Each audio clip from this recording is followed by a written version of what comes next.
Alright guys, so this is the first time you guys see me in person, but today we're starting a new video series. We're going to be Cummins swapping the K20. So I know I have a video up of when I restored it about maybe like a year ago. This time we're going to put a Cummins in it. We're trying to get it ready to tow this trailer here. So this trailer is what tows my race truck over there. I don't know how good you could see it, but that's what we're gonna be towing with it. So we're towing this trailer, that truck, and tools. And I've done it once with this engine. It's a LS1 out of a 04 Corvette, but it's just too much gas. It's got the power for it. You do have to have it super high up in the RPMs for it to do good, but I mean, as long as you're above like 3,000-4,000 third gear, you're good. Obviously on the flats, you know, overdrive and you can coast, but like going up hills and stuff, it's second and third, constantly hunting for gears. So I liked it, but it was too much gas, and two, I didn't like the constantly hunting for between second and third. So I'm hoping now with the Cummins over there, it'll be a little better. Should be making around 450 to 500 horsepower, about 900 to 1,000 pound-feet of torque. I'm getting my pump built right now as we speak by Ratman Performance, and once that gets here, it'll be ready to rip. It's just got a cheap eBay one right now for it to run, as you guys probably saw in the last video. Hopefully that video's up by the time this one goes up. It's the build process of that engine, not super in depth, but just, you know, just showing kind of what I did to it. This video should be a lot more in depth. Hopefully it's not step by step, but showing you most of the process of getting the engine in this thing. We're gonna keep the 4L80. We're just gonna do a Jake's Performance Stage 4. We're gonna do a Jake's Performance Stage 4 transmission. Obviously billet input, billet intermediate shaft. We got a converter from, it's called G-Force Transmissions. They do a bunch of cross-member stuff. That's where I got my converter from. Says it should hold. It's restalled for the Cummins. Should hold the power I want to put. If not, we're gonna have to move up to like a triple disc in the future. But for now, it should run. We're gonna keep. I was gonna do second gen cooling, but there's gonna be too much work. I'm trying to get this truck ready for my wedding, which is in 2 months. It's the 9th of November. Today is the 4th of September, so we got 2 months, exactly 2 months to finish it, and all the wedding planning and all that in between. So we're really gonna be on a tight schedule. So second gen cooling system isn't gonna cut it this time around, maybe later in the future. So I'm thinking of using my big block radiator, and then just the intercooler in front of it. We should have enough space. You can see here, if I get this camera to cooperate with me, should have enough space right here. Looks like it's more than enough space for an intercooler here. I'll probably have to trim right there. I'll probably trim that piece right there so I can shove an intercooler in there. Hopefully keep AC. And then this transcooler, will probably have to move it somewhere else too. We're gonna see what's gonna go on. There's gonna be a big cooling stack in the front here. I don't know, might be able to sandwich the intercooler in front of all this stuff, but that transcooler I definitely don't want. Alright guys, so we're pretty far in. Well, not that far in, we're just started, but we're like an hour in. I say we're doing pretty good. Look at this. So I got the whole front clip off. Well, not the whole front clip, but we got the grill and the bumper off. I got this right here off. Got the inner wheel liner off. Then we got all this. I'm gonna start taking this wheel liner off. I'm just taking off the fuse, like for the stereo. I got the main power junction for the whole truck. This is like the main. This is the AC right here. This is the main wire for the whole truck, and then this is for my trailer brake controller. My bad. This is for the trailer brake controller right here.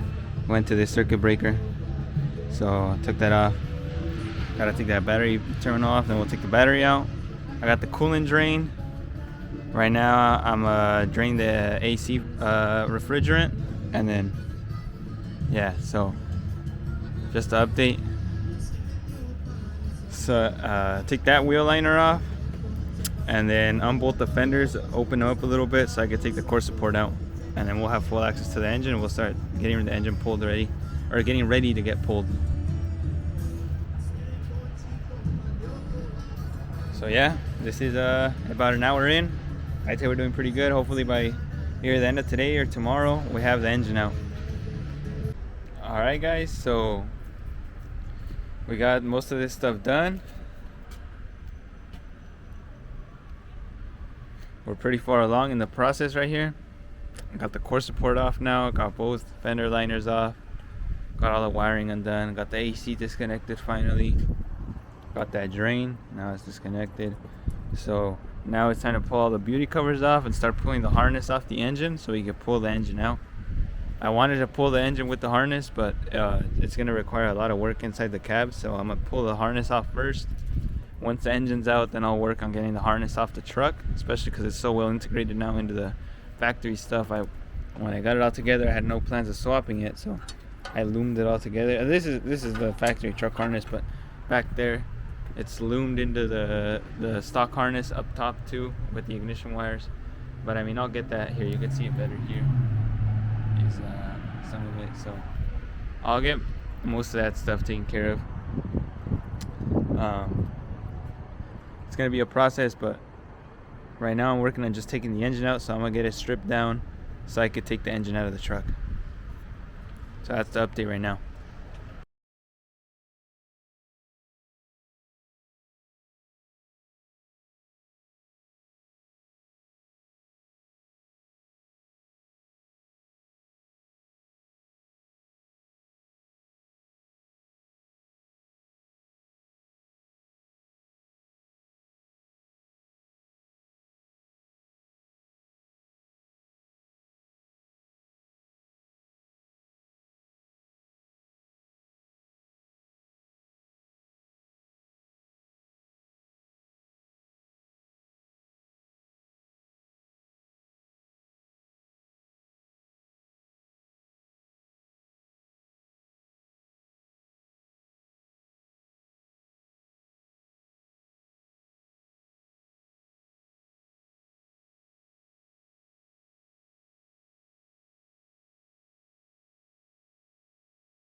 Alright guys, so we're actually pretty far into it now. We got a lot more done today. It's day 2 of this. Here you can see what we have done. So we got the intake manifold off. I don't know how much in the time lapse of this came out because I just got the tripod set up today. You can see it over there. But yeah, so I got the intake manifold off. I got the AC drain. I don't know if I had shown you guys that yesterday. Got all the wiring stripped off. I got the cross member for the engine off. You can see right there just the bolt holes on both sides. And then I got the cross member for the transmission off too. You can see down here. Got the exhaust undone off of the long tube headers. Got the cross member off. It's being held up by this jack. Let's see, what else have we done today?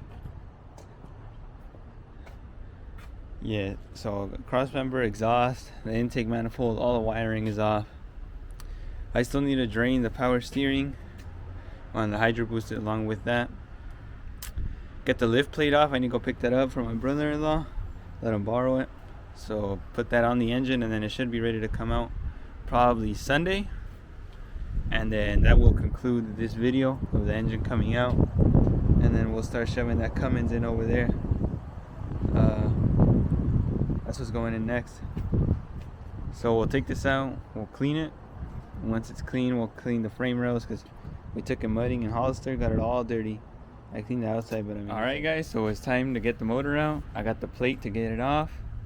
I have all the lines disconnected finally. I just got the 2 motor mount bolts, and then I'll put the cherry picker on. It's time to come out, as you can see right here. Bring it down a little bit.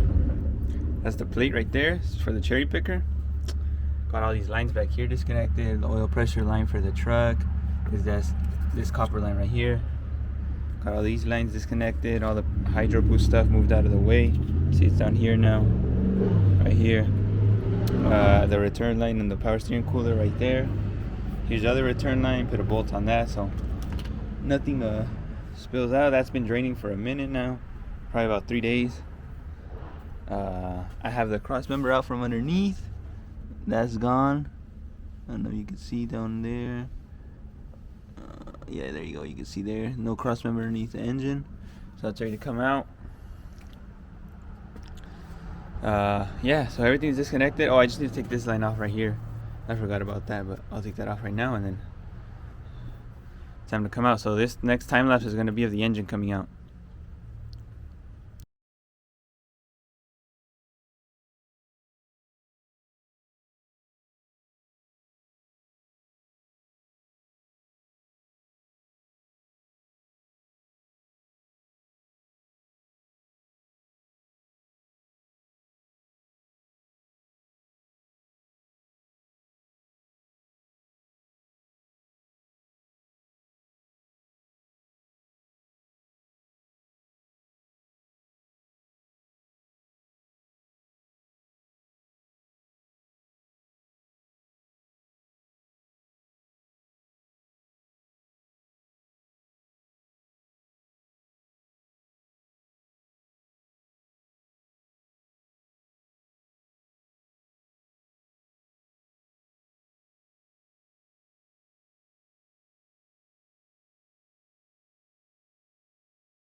Alright, so engine's out, getting it drained right now. Trying to take some fluids out because I'm gonna dry fit it with the other engine. So I'm gonna unbolt the 480 from the LS, probably undo the transfer case, and then I'll probably lift it back up with the transfer case.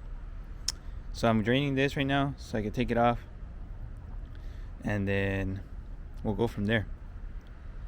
So yeah, it's out finally. Gonna probably clean this a little bit. I'm gonna dry fit it without cleaning it, and then I'll clean it after. Get it ready for the Cummins. Yeah, so far so good. We're bruh. Alright, so now we got some help. We're gonna dry fit the engine into the truck. Got all the wiring cleared out of the way. Just over here for now. And just kind of do a dry fit with it all together. Got the 480 and the 241 made it to the Cummins. Let's see what happens. And then there's a time lapse over here of the engine going in.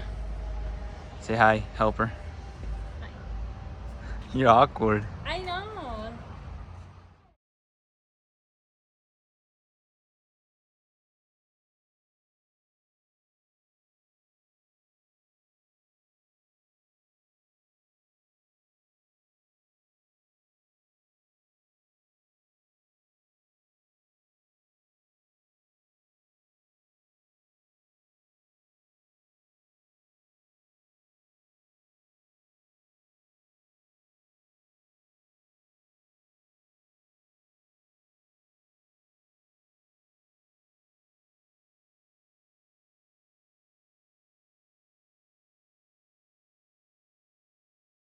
Guys, so we're finally getting somewhere here. Just got the engine in right here. See, look, you can see right here. Yes, sir. So we got that in. Just got the bolts in for the mounts. I actually had here, let me flip you guys around so I can show you what I was doing.